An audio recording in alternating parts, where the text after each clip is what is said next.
welcome. So I've given you all some time to answer the journal questions that are on the Jumbotron. Does anybody want to share anything that they've written? Any of the questions? Go for it, Glenn. Yeah, go ahead. I guess for the first one, I kind of just thought like surface level stuff, like things you can tell just by looking at someone.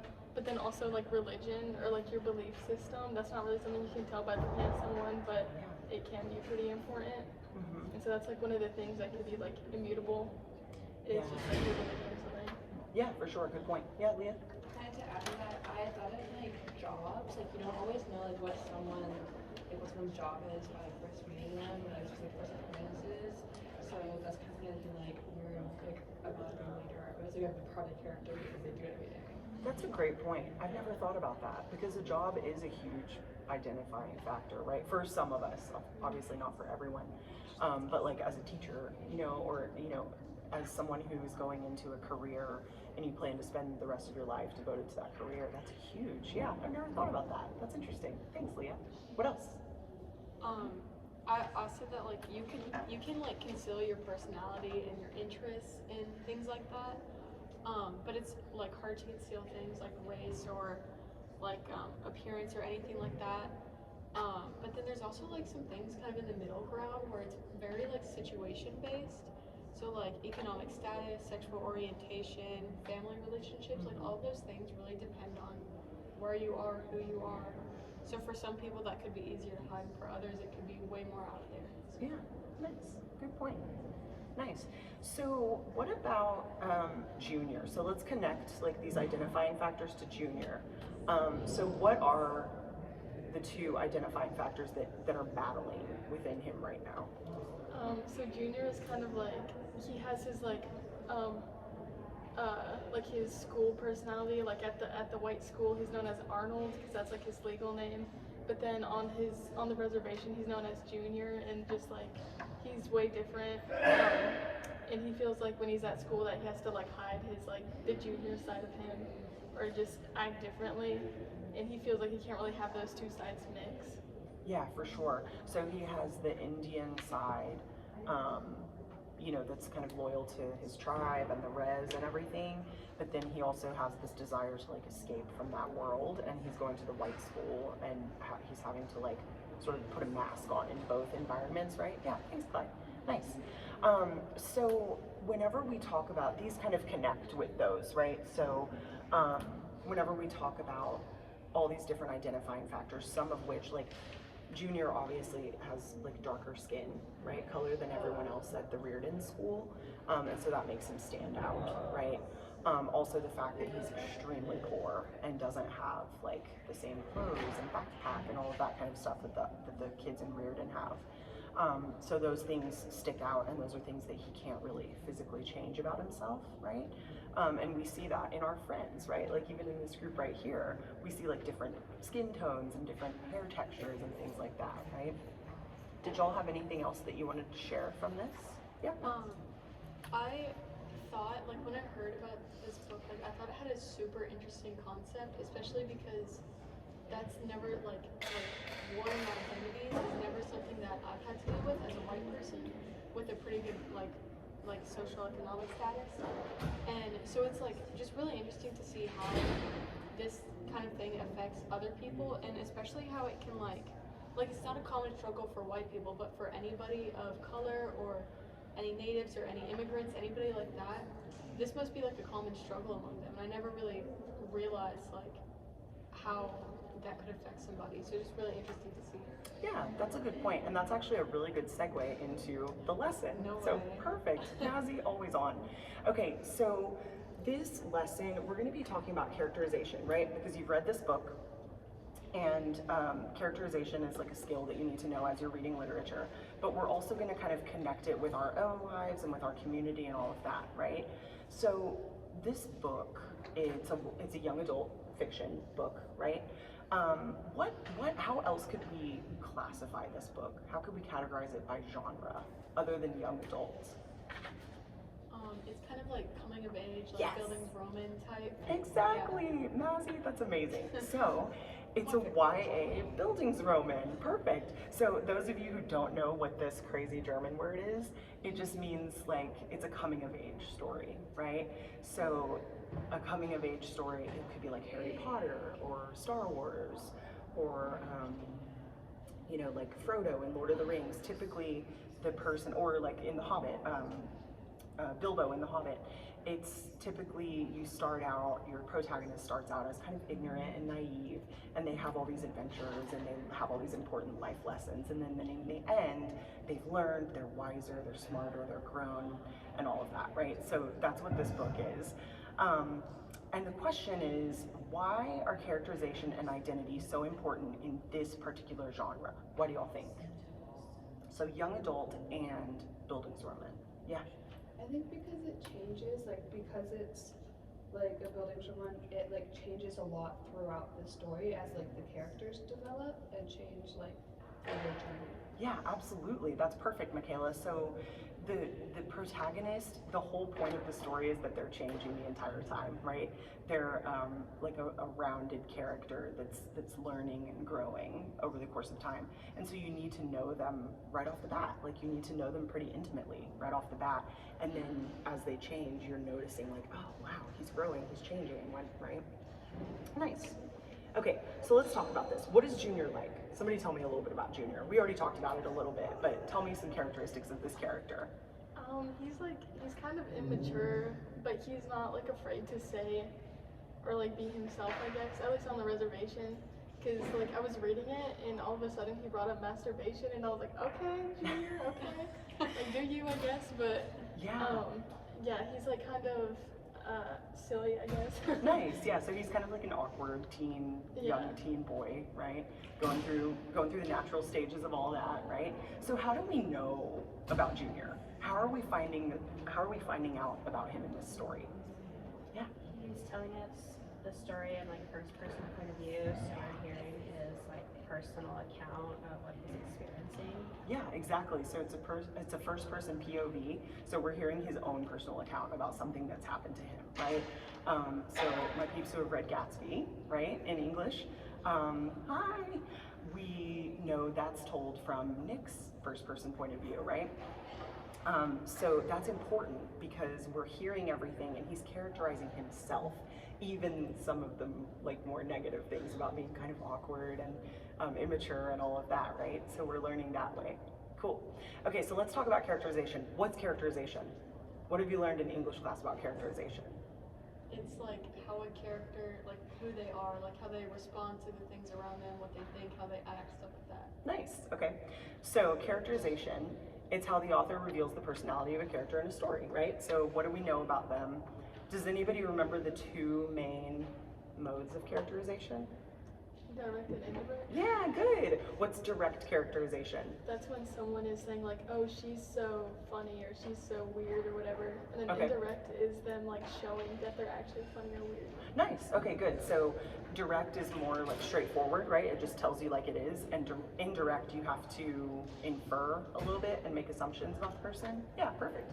Okay, so we have direct, and as Clyde said, describes the character in a straightforward way. Can you all think of any examples of direct characterization, just off the top of your head, Leah? Like, she had brown hair and blue eyes. Perfect. Yeah, like describing exactly the way a person looks. Brown hair, blue eyes, perfect. My example is, Leah was very sad.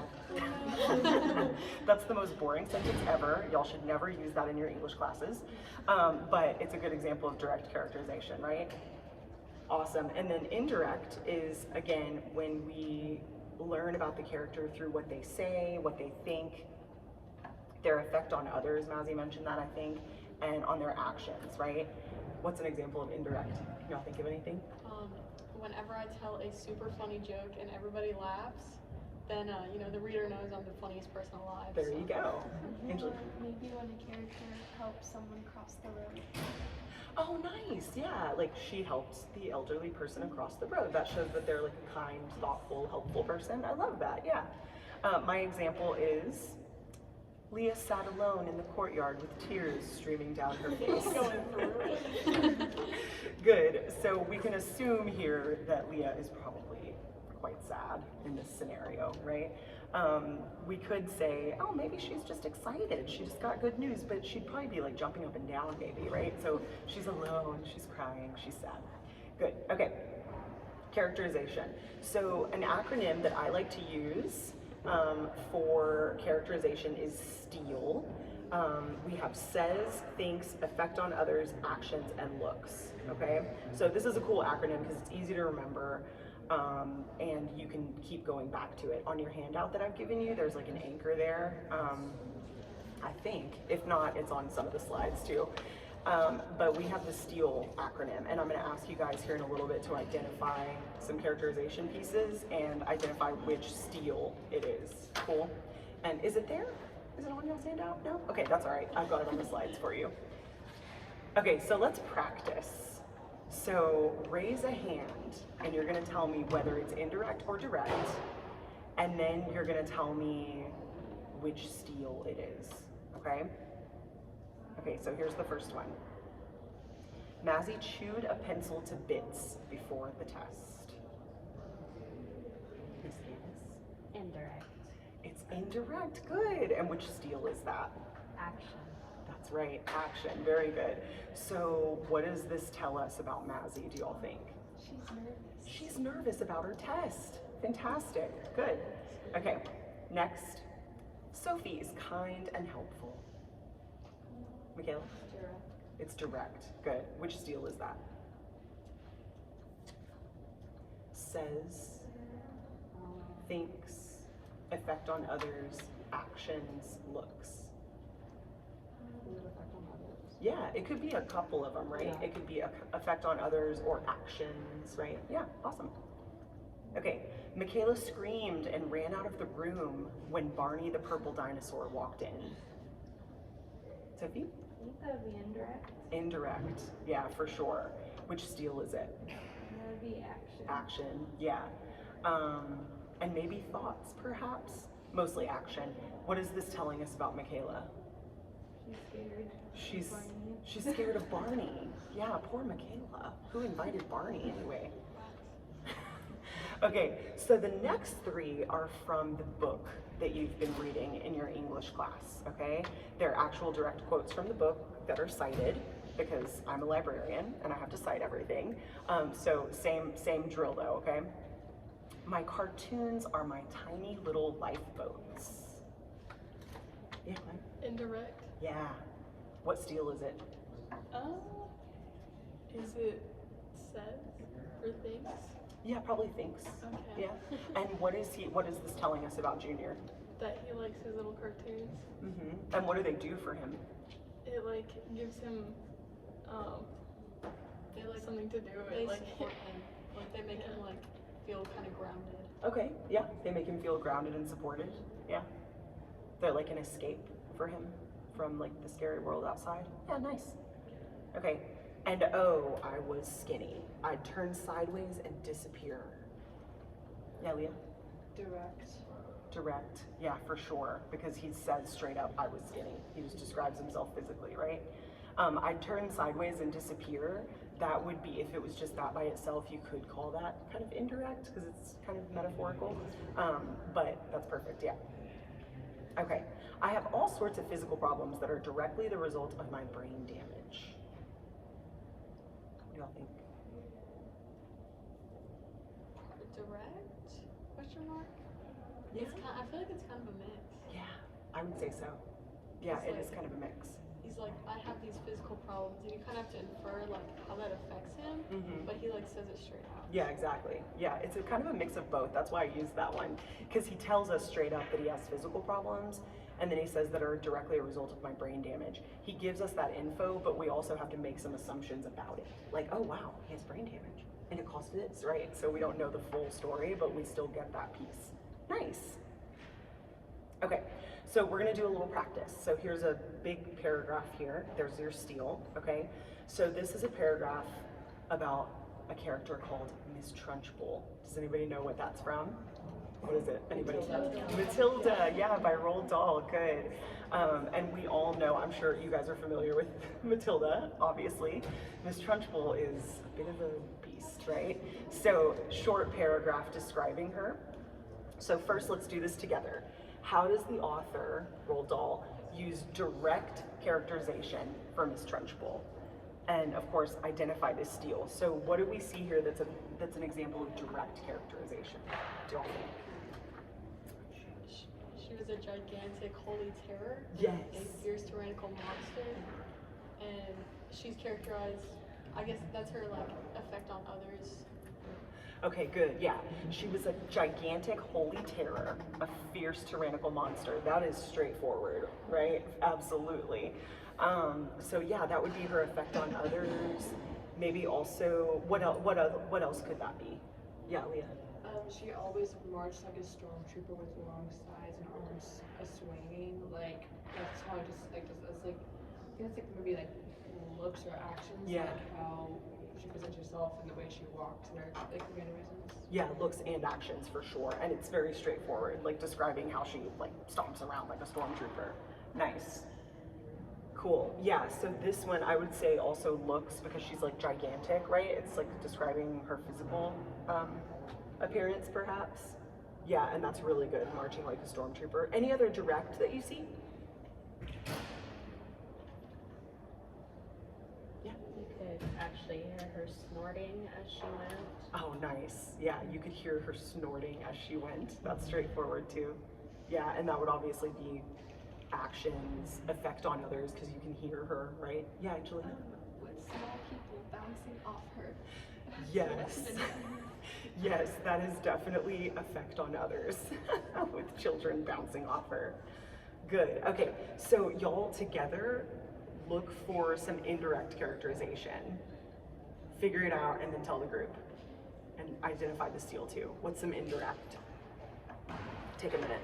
I feel like holding like a mistress could just mean that she likes power. Or like she's like, I don't know. And I also like kind of like as to like her actions like what she does and what reading. Yeah.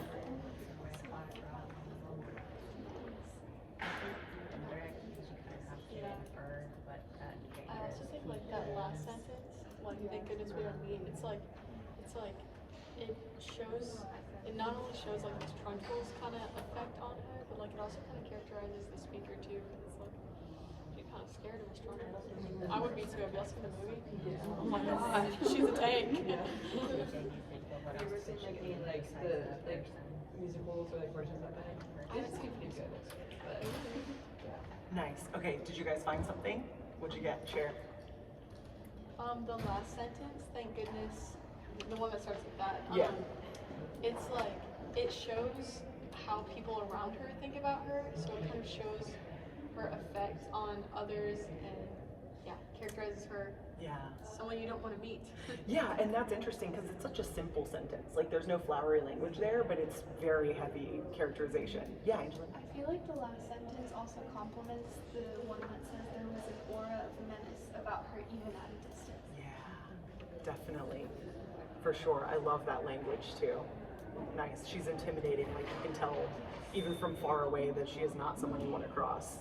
Nice. Any other indirect that y'all?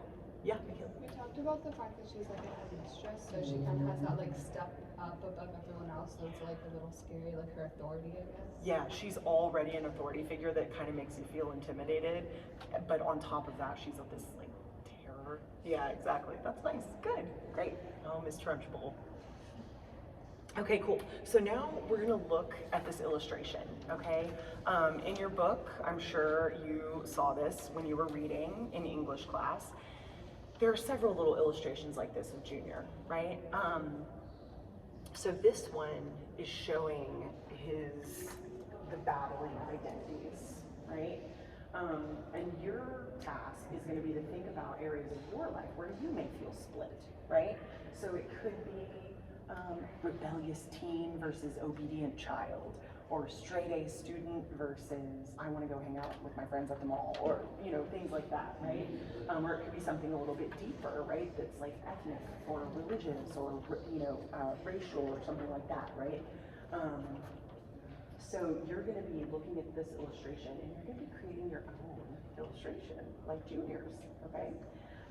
So there's a handout, you have a handout, and there's a chart on the back of it. You'll also notice I put this illustration on the handout for you, and I put mine that I created on the handout for you as well, so you can see like a couple of different examples.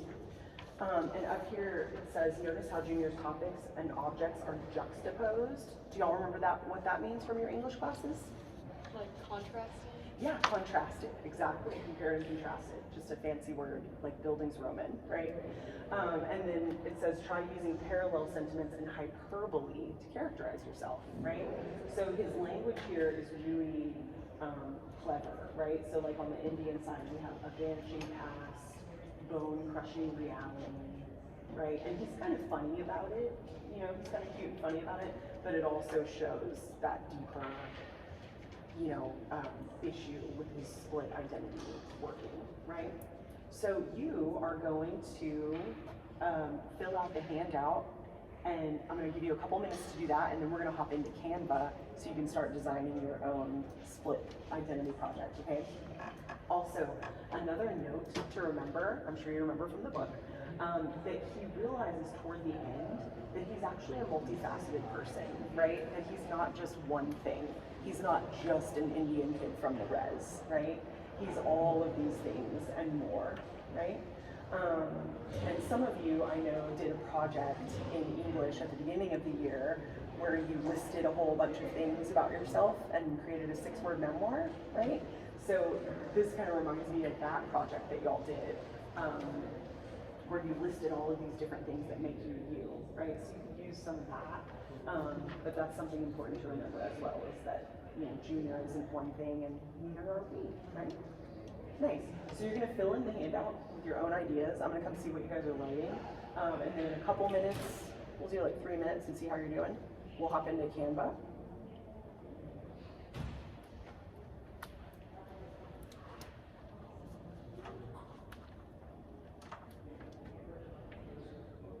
So you could do like at home kid versus at school kid, or at school kid versus at work kid. Or, you know, you guys, y'all are all juniors and seniors, right? So thinking about leaving home and going to college, like what's that gonna be like, you know?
y'all. I know some of y'all are still writing, and that's great. Keep filling it out. But now we're gonna bring in the technology. So you're gonna hop into your portal and get into Canva, and you're gonna design your own illustration like this. And you have some freedom. You can create it using a template.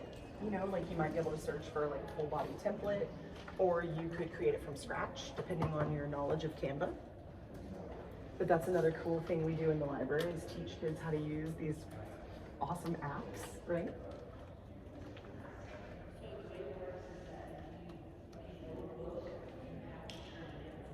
You could do it split down the middle like Junior does, or you could do like 2 different people if you wanted to.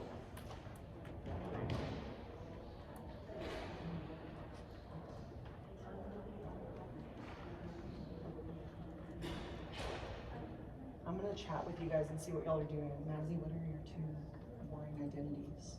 I'm kind of doing like smart girly gal, and then like kind of just stupid teen. So Nice. Michaela, what are you doing? I'm doing work versus Work versus school. Okay, nice. Leah, what are you doing? I'm doing like fashion. Oh, nice. Yeah, so exploring the religious pieces. Cool. Angelina, what about you? I'm doing sister versus student. Oh, nice. I like that. That's a cool one. Kai? I'm doing like outside me versus inside me. Oh, nice. I love that. Like what y'all did in ethnic studies, Yeah. right? Cool. Miss Candace, what are you doing? Mom versus student. Aha, yes. Very nice. Sophie, what are you doing? I'm doing my ethnic side versus my everyday. Yeah, so like the ethnic piece, like the ethnicity and heritage piece versus like, you know, being in the, like in the environment that you're in, right? Yeah, nice. I love these. Has anyone found a template yet? Or y'all are just now getting the camera, I guess? Yeah. Ooh, that's kind of cool. That one's just a face, but, and it's not your face, obviously, but.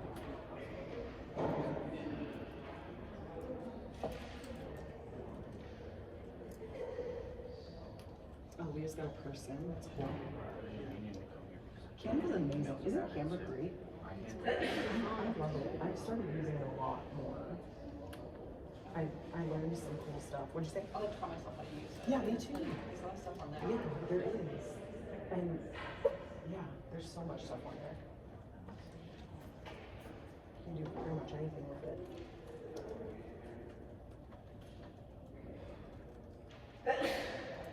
Bless you.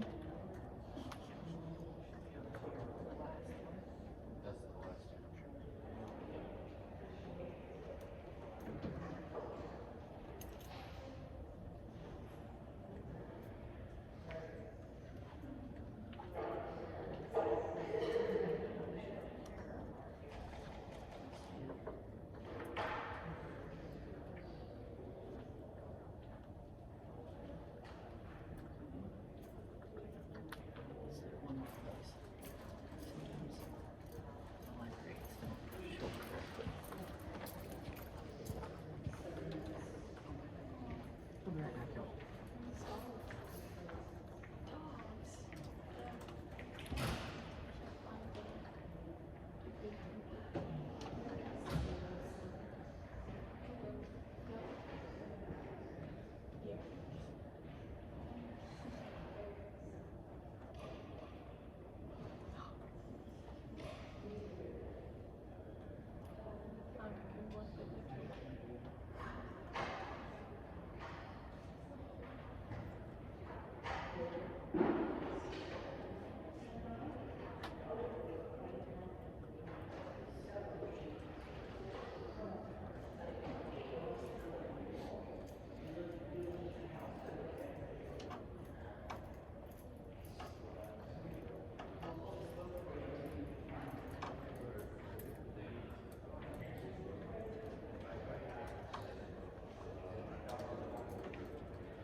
Gingerbread man.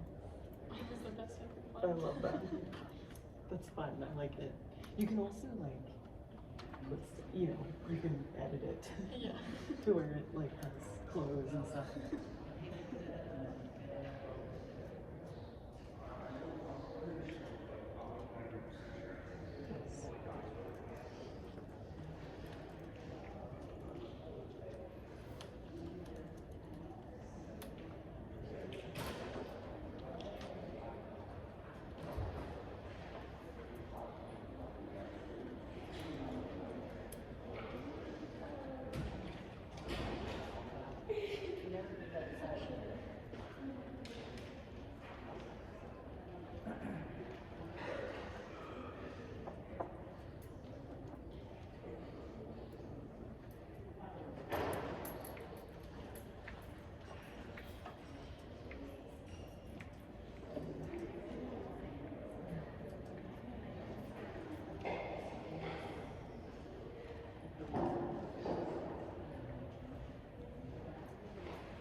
Thank you.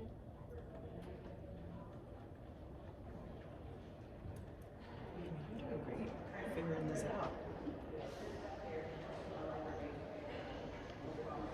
That was so good. I feel so lucky that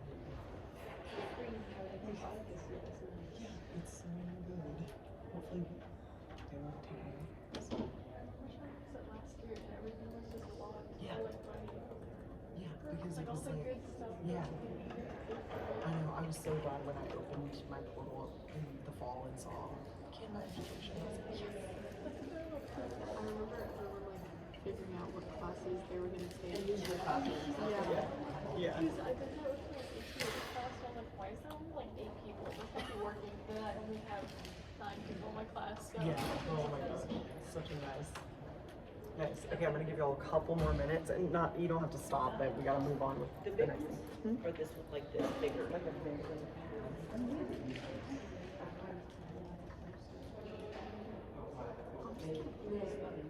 Like, how do I put it like not just like in the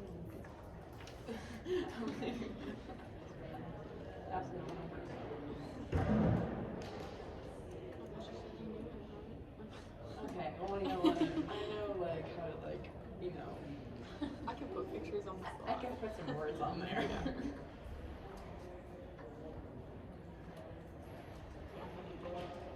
I'm gonna speed this up. I'm making money. I searched jorts and nothing came up.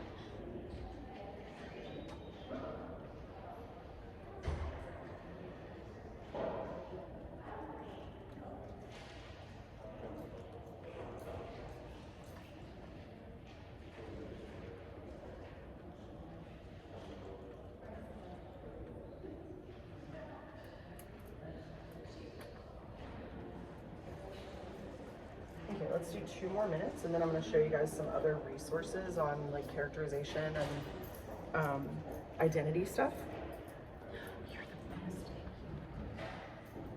We have an exit ticket. Yay!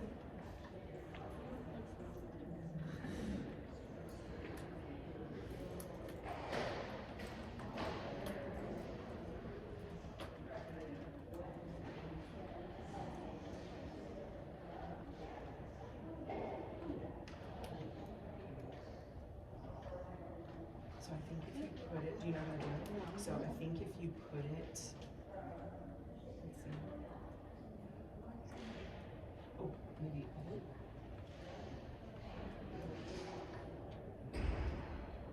And then, so sometimes when you have a photo like that, you can bring it forward or send it back. You know what I mean? But that doesn't seem to have that. Oh, here. That's weird. Darn. I don't know. It could just be that one, yeah. You can try a different one. Is it like not transparent?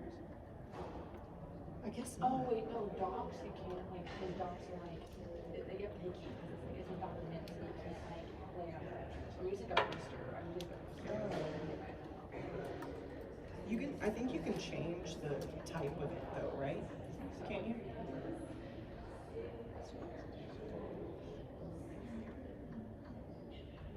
I could just do it on like you know how like Google Docs you can like for your picture about that too. Yeah, like the formatting and stuff. Yeah. Let me do what I want. Let me write my own destiny. I'm surprised that in I'm surprised that in Canva that's an issue because it's like a graphic design tool. You think no matter what kind of piece you're using, it would work. Nice. Okay, you guys. So you can keep working. I want to show you a couple more things that we offer in the library, like as supplemental stuff. Oops, hold on. I lost my presentation here. As like supplemental stuff in the library. So when you're reading a book in English or in CAN, some of y'all are in CAN, right? Contemporary American Novel, or in AP Lit or whatever, you can always come and check for like extra stuff to read and watch and things like that, right? So AISD, and we have it linked on the library's website, they have an Indigenous history activities and resources page, they have Black history, women's history, Hispanic heritage, like they have all of the different heritage months and weeks and things like that, and we have them all linked in the library's blend page. Also, y'all know we had a Black History Month poetry reading a couple weeks ago, and we have memorabilia in the outstanding room. Next month we're gonna have a Women's History Month poetry reading, right? So all those identity factors, we have like events and things like that. Some extensions, I've got some books here for you. Those are also linked on the website. And also there are some really nice super short videos. America Ferrera, we all know her, right? She has a TED Talk, and the one that I linked is actually quite short. It's like an excerpt from her TED Talk, so it's pretty cool. It's only like 6 minutes or something. And then this is an award-winning short film called Identity, which is really cool too, and it kind of connects with what you read about Junior and Absolute True Diary and all of that. So go visit the website, check out all those extensions. Okay. Are y'all ready for an exit ticket? Okay, so I'm gonna give you a note card, and on it you're gonna write your name, date, and period, 5th period, I guess this is. And then you're gonna choose one element from Steele, and you're gonna write a sentence characterizing your favorite teacher, okay? Doesn't have to be from this year, it could be your 1st grade teacher, whoever you wanna do, okay? Make sure you name the teacher, and hand it to me when you're done, and then we'll share out and see if you guys can identify the Steele. Sound good? Yeah. Does it matter if it's direct or indirect characterization? Doesn't matter. It can be funny, it can be straightforward, whatever you want.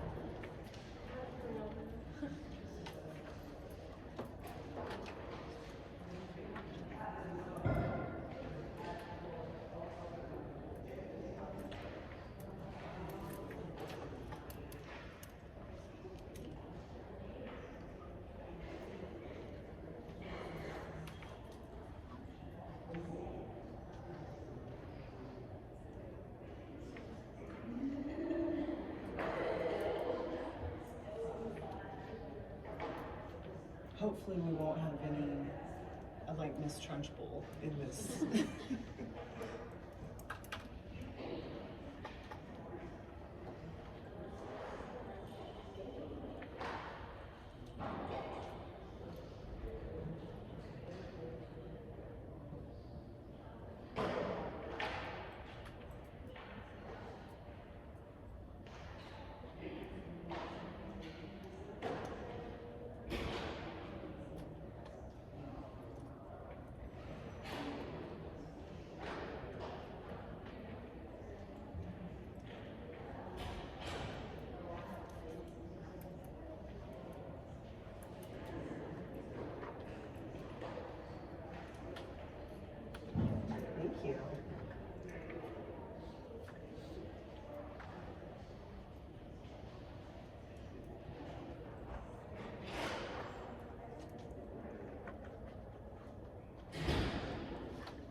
What do y'all need, about another minute? Cool.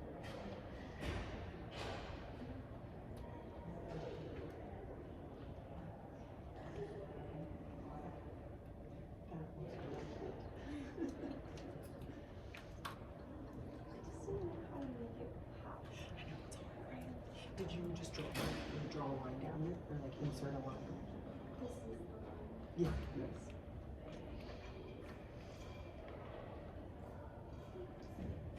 And cropping, I wonder if you could crop it. I don't know if you could, or if it'll just make it smaller. I'm not sure. Sorry, I didn't mean to make you stop writing.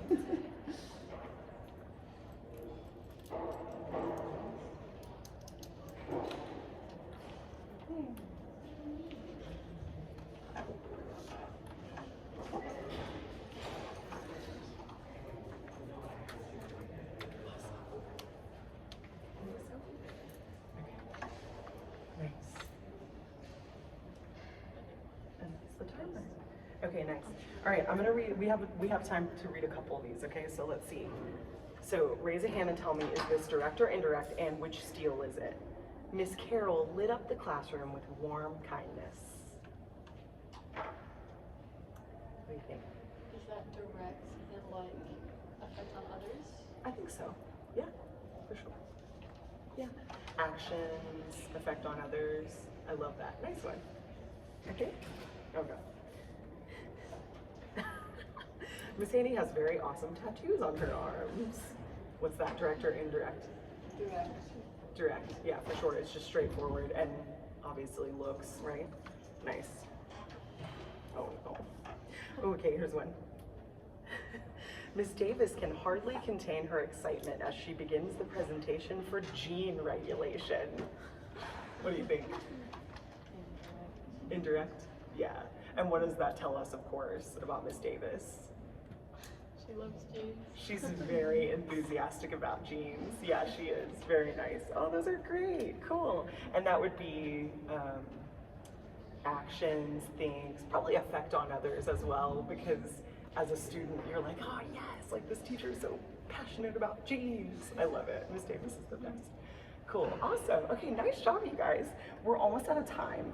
So really quickly, I just want to reiterate some of the themes, right? So when you're in your English classes or your English electives or whatever, and you're reading like these YA pieces and the Buildings Roman pieces, and even genres that aren't that, the importance of like characterization and identity and all of that, and how it's important to get to know a character right off the bat, and just looking at how authors do that, right? And how they put forth anything. And when you're doing your own writing, learning how to characterize yourself, any characters that you're writing. Maybe if you're doing like a rhetorical analysis in AP Lang, you are writing about the speaker of something, right? And doing that characterization bit comes in everywhere. Nice. So don't forget to go to the library website and look at those extension activities. And I really appreciate you guys doing this. This was fun. Did you learn a little about characterization? Yay. Awesome. Thank you so much. Hey, and if y'all finish that project,